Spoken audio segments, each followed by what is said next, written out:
En avril 2018, l'Observatoire du football européen publie sa lettre hebdomadaire et elle est absolument terrible. Selon les calculs réalisés par le centre de recherche, 29% des matchs de Ligue des Champions se terminent avec au moins 3 buts d'écart, un chiffre exceptionnellement haut qui met en avant un constat clair. L'équilibre compétitif du football européen est en danger. Avant les grands débuts de la nouvelle Ligue des Champions demain soir et son passage à 36 clubs, je trouvais ça plutôt intéressant de remettre un petit peu de contexte économique et sportif sur la compétition la plus prisée du vieux continent. We want to make our competitions more inclusive, to give clubs and fans the chance to dream and compete for European honors. J'avoue que le nouveau format me plaît sur le papier. Il y a des Brest-Real Madrid ou des Liverpool-Bologne qu'on n'aurait jamais vu ailleurs, ça c'est très cool, mais le problème n'est pas vraiment là. Le budget grossit, les revenus augmentent toujours plus, mais au contraire, est-ce que la Ligue des Champions avec tout ça ne serait-elle pas finalement en train de rétrécir l'Europe ?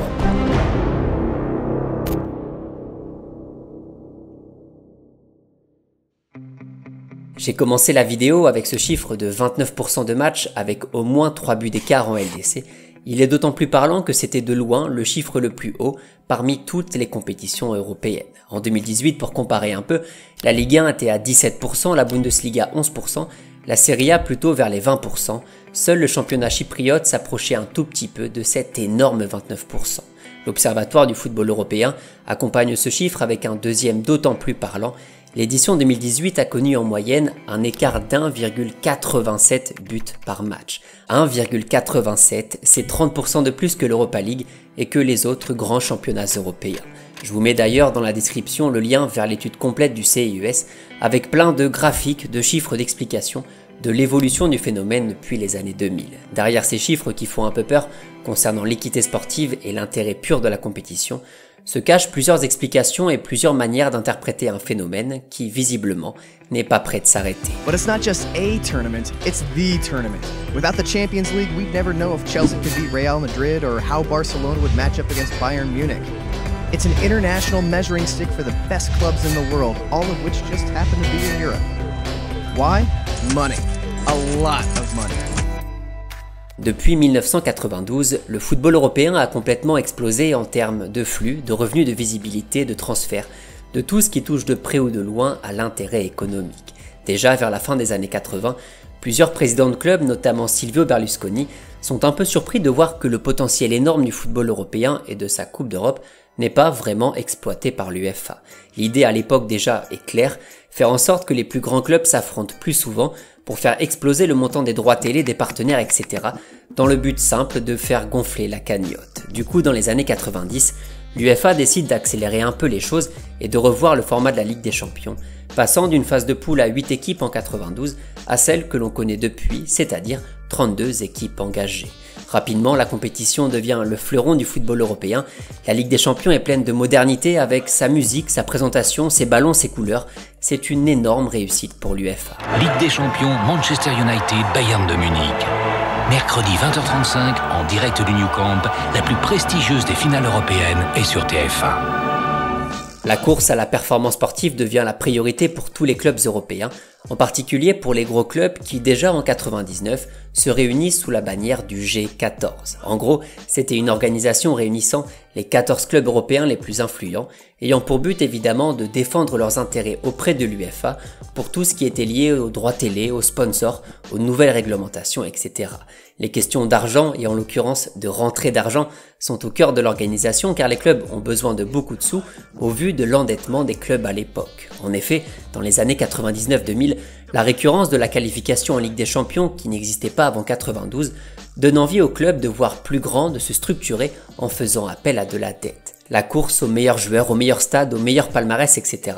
a commencé à créer un certain écart financier entre les clubs les plus puissants, capables de s'endetter massivement, et ceux qui n'avaient pas la capacité à le faire. Ce problème ne s'est jamais vraiment arrêté, et la Ligue des Champions n'a fait que creuser le fossé entre les top clubs européens qui engrangent des profits astronomiques et des clubs plus modestes qui se noient dans leurs déficits et leurs incertitudes.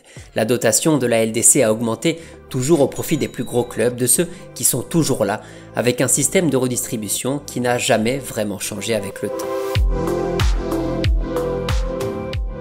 Les données financières concernant cette mainmise des grands clubs sur le football européen sont plus qu'évocatrices. Voici les deux chiffres les plus parlants. En 2021, les 12 plus gros clubs captaient un tiers du total des revenus du football européen, et si on élargit un petit peu, les 30 plus gros clubs s'accaparaient déjà la moitié des revenus générés, 30 clubs sur les 680 qui composent le football européen. Des chiffres qui donnent le tournis clairement et qui posent la question de l'équité sportive et de la redistribution des sommes folles qui transitent par la Ligue des Champions. L'UEFA est parfaitement au courant de tout ça évidemment, et en 2018, après plusieurs études de cabinets indépendants et du CIUS, Alexander Ceferin avait affirmé ceci: « Nous devons travailler pour réduire l'écart entre les grands clubs et les clubs plus petits, pour équilibrer la compétitivité de nos matchs et de nos compétitions. » The regulations, how does this improve competitive balance? How is this going to help clubs bridge the wealth gap and be competitive? Si le grand boss est inquiet, c'est que forcément, qui dit creusement des inégalités financières depuis 20 ou 25 ans, dit au bout d'un moment effondrement de l'incertitude sportive. Le football est censé être un sport d'aléas, d'incertitude, la Ligue des Champions est en train de prouver le contraire, avec des chiffres qui vont toujours dans la même direction. Le magazine Alternative économique avait sorti en 2017 un article intéressant sur un football toujours plus riche mais toujours plus inégal, en mettant justement en avant la provenance des clubs en demi-finale de Ligue des Champions. De 85 à 96, 40% des clubs en demi-finale de LDC venaient du top 4 européen. Entre 97 et 2006, le chiffre est monté à 85%, et depuis 2007, il atteint même 91%.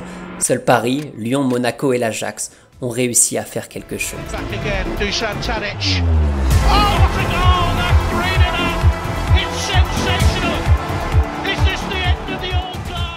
La Ligue des Champions est devenue plus prévisible, les statistiques le disent, et la raison principale de ce phénomène étant l'incapacité des clubs émergents à garder leurs meilleurs éléments au profit des plus grosses écuries.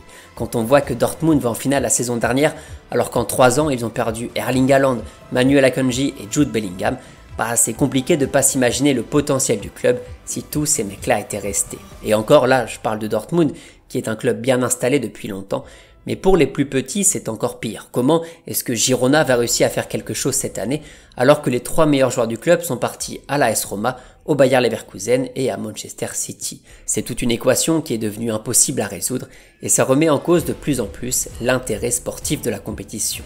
D'ailleurs, l'année dernière, on s'est quand même bien fait chier devant la Ligue des Champions, hormis le PSG Barça, le Borussia Atletico et les 2 classiques du Real contre City et le Bayern. Tout le reste, les phases de poule, les 8e, etc., c'était vraiment pas joli.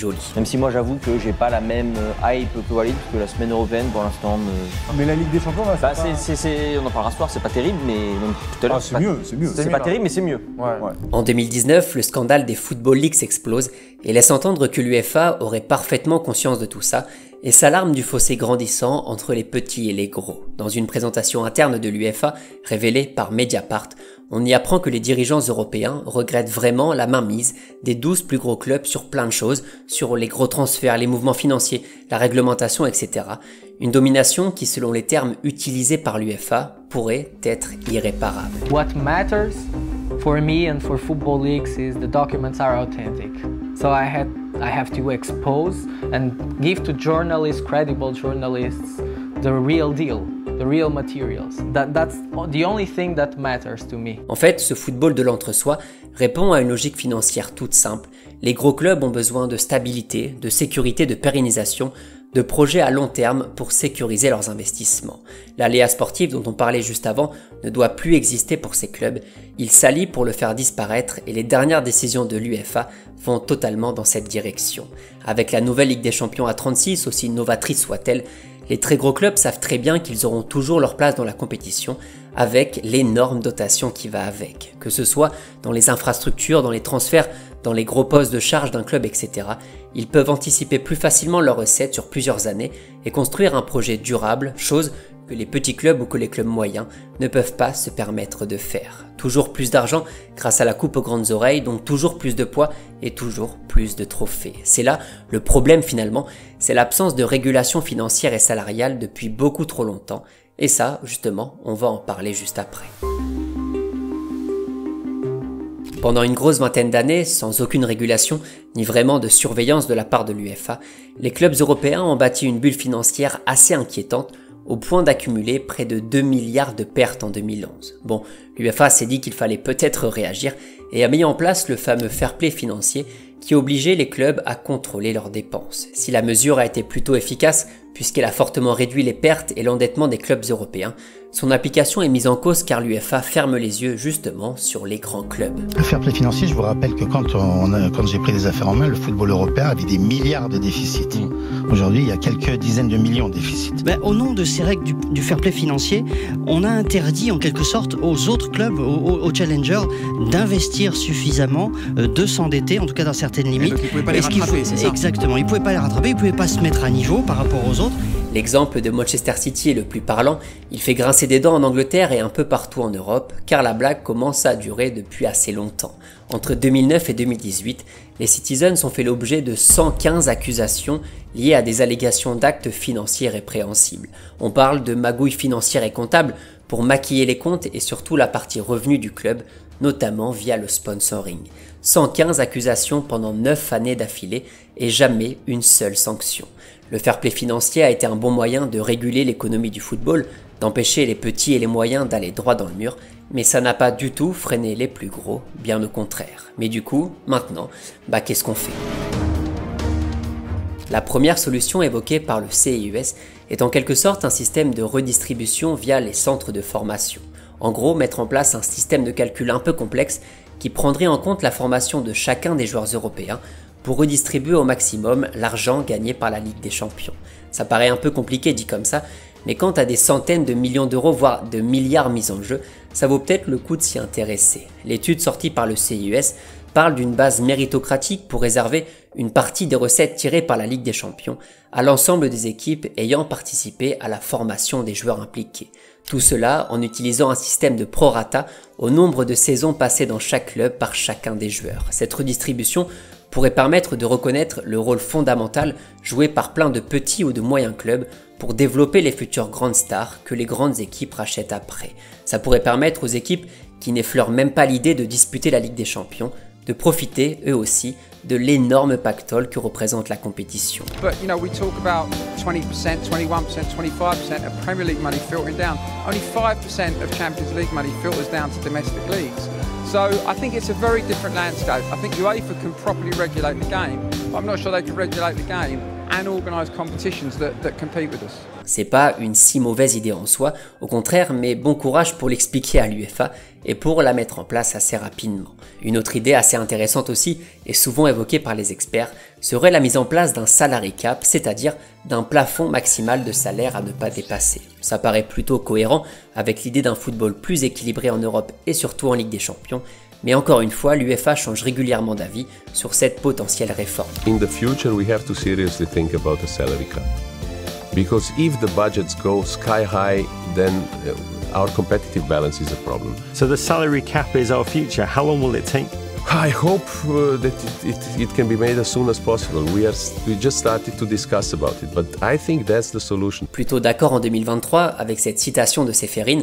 En effet, si les budgets atteignent des sommets, l'équilibre de la concurrence devient problématique. Il faut soigner la valeur de la compétition, car si 5 clubs gagnent toujours la compétition, cela n'a plus de sens. Nous devons réfléchir sérieusement au plafond salarial. Mais depuis quelques mois, le grand patron a changé d'avis et commence à s'inquiéter de la concurrence et notamment celle venue d'Arabie Saoudite. Limiter financièrement les grands clubs en Europe, ça pourrait remettre en question la compétitivité financière vis-à-vis des nouveaux marchés florissants du football. Du coup, l'idée du salary cap ne verra sûrement jamais le jour. You know, we'll have to adopt something like that. I know you wanted to ask me about salary caps.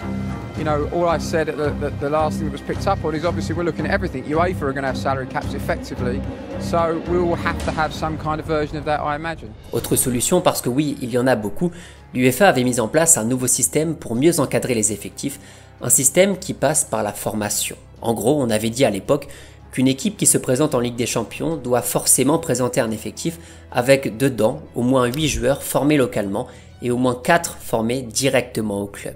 Cette réforme date de 2008 et déjà à l'époque, l'UEFA sortait un article complet sur son site pour parler, je cite, du manque notoire de compensation financière pour la formation des jeunes joueurs qui quittent leur club très tôt, mais aussi sur la dangereuse capacité de nombreux clubs européens à attirer dans leur filet les jeunes joueurs dès l'âge de 16 ans dans l'ensemble de l'Union européenne. La réforme était pleine de sens, elle tient toujours en 2024, mais selon certains, il serait judicieux d'augmenter un peu les seuils pour obliger les grands clubs à construire leur effectif via la formation en interne. Mais figurez-vous qu'il y a quelques mois, cette règle pourtant logique et cohérente a été remise en cause par la Cour de justice européenne, car cette règle irait à l'encontre des règles de concurrence et de libre circulation des individus. Même quand l'UEFA essaie vraiment de réduire le fossé, il continue de se creuser inexorablement. You cannot embrace the concept that on the football pitch, as in life, you might lose to someone who is smaller than yourself. Voilà pour un tour d'horizon du problème qui fait tourner la tête de l'UEFA depuis de nombreuses années maintenant. La Ligue des Champions se porte très bien financièrement puisque la dotation au club qui était de 400 millions en 2004 est passée à presque 2,5 milliards en 2025 avec des revenus toujours plus alléchants dans la poche de l'UEFA. Malheureusement, le constat macroéconomique est un petit peu différent.